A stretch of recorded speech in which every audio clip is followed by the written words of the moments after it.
इसी पैटर्न पर base next question है, prove that root 11 is irrational. तो बिल्कुल सेम क्वेश्चन है, बिल्कुल सेम वही फॉर्मेट है, देख लेते हैं कैसे करना है। Let us assume to the contrary that root 11 is rational. Rational number वो नंबर होते हैं जिन्हें हम p अपॉन क्यू की फॉर्म में लिख सकते हैं, बस क्यू जीरो नहीं होना चाहिए। तो root 11 is equal to a upon में बी। ए और बी क्या है बेटा, को प्राइम नंबर है। को प्राइम नंबर उन नंबर का पेयर होता है जिनका एचसीएफ 1 आता है, उन दोनों नंबर का कॉमन फैक्टर 1 होता है। वो दोनों नंबर सिर्फ और सिर्फ इकट्ठे 1 से ही डिवाइड हो सकते हैं। बी नॉट इक्वल टू 0 है। स्क्वेयरिंग ऑन बोथ साइड कर लेते हैं। रूट 11 की square is equal to a upon b की स्क्वायर। इस स्क्वायर से ये अंडर रूट कट जाएगा। 11 is equal to a square upon में बी स्क्वायर। क्रॉस मल्टीप्लाई करते हैं। B square is equal to a square upon में 11।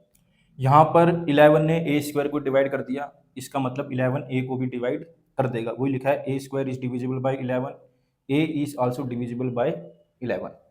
यहाँ पर हमने लेट कर लिया, let a is equal to 11m for some integer m। m क्या बेटा, कोई एक इंटीजर है। तो हमारे पास है क्या, रूट 11 ए अपॉन में b। Under root 11 is equal to a की जगह मैंने 11m यहाँ पर पुट कर दिया। यहाँ पर हमने क्या करा, स्क्वायरिंग ऑन बोथ साइड, तो कर लेते हैं।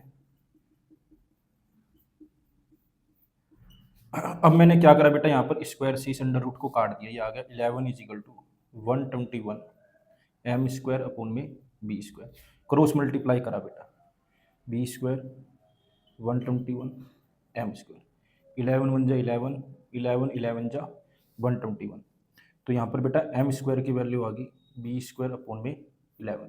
तो मैंने देखा 11 ने क्या करा, बी स्क्वायर को भी डिवाइड करा, तो ये बी को भी डिवाइड कर देगा। तो यहाँ पर हम लिख देंगे b square is divisible by 11, b is also divisible by 11। A and b have at least 11 as a common factor, जबकि हमने बोला था कि ए और बी के कॉमन फैक्टर 1 होंगे, लेकिन हमने देखा 11 ने तो ए को भी डिवाइड कर दिया और बी को भी डिवाइड कर दिया। इसका मतलब 11 क्या आया, इनका common factor. But this contradict the fact that a and b have no common factor other than 1। ये कॉन्ट्राडिक्शन अराइज की हुई है because of over incorrect assumption that root 11 is rational. तो लास्ट में हम कह देंगे कि रूट 11 क्या है, इरेशनल है। क्या है, रूट 11 इरेशनल। बेटा मैंने ये क्वेश्चन कैसे किया, मुझे उम्मीद है आपको जरूर समझ आई होगी। हमारे साथ ऐसे ही जुड़े रहिए, मैं आगे भी आपके लिए ऐसे ही अच्छे अच्छे क्वेश्चन करता रहूंगा। Thank you for watching.